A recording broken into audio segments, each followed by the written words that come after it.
살면서 한 번쯤은 닮고 싶을 정도로 예쁘거나 잘생긴 연예인을 동경해 본 적이 있을 텐데요. 특히 성형외과 상담을 받으러 갈 때 본인이 원하는 연예인 사진을 가지고 가는 사람이 많습니다. 한국뿐만 아니라 해외에도 한국 연예인을 동경하는 사람들이 있는데요.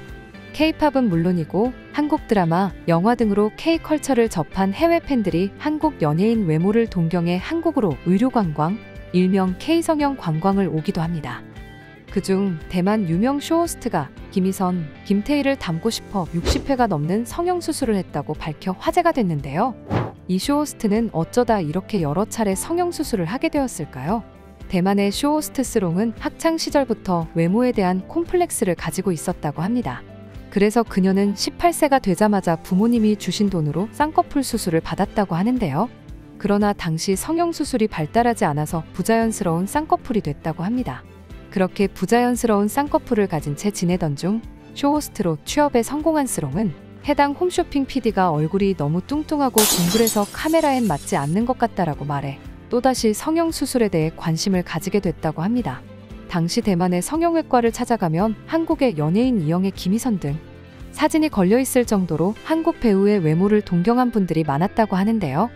스롱 역시 한국 배우 김희선, 김태희의 얼굴을 동경하여 성형수술을 받기 시작했다고 합니다. 쌍꺼풀 수술 3회, 코 수술 2번, 콧방울 축소술, 콧대, 보형물 수술 등을 진행했고 스롱의 코는 연예인의 코와는 다소 차이가 있지만 이전에 가지고 있던 코보다는 명백히 다른 모습을 가지게 됐다고 합니다.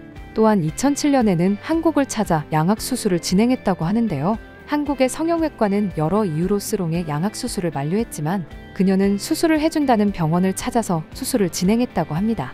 그렇게 성형수술만 60회를 받고 인조 미녀로 이름을 알린 그녀는 대만 쇼호스트로 큰 인기를 얻었다고 하는데요.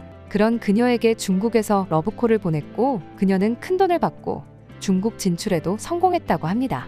그녀가 중국에서 출연하게 된 프로그램은 성형 전문가와 외모에 관심 많은 일반인이 이상적인 미에 대해 이야기하는 프로그램이었다고 하는데요. 스롱은 이 프로그램을 통해 자신처럼 성형을 희망하는 일반인에게 제2의 삶을 선물하겠습니다.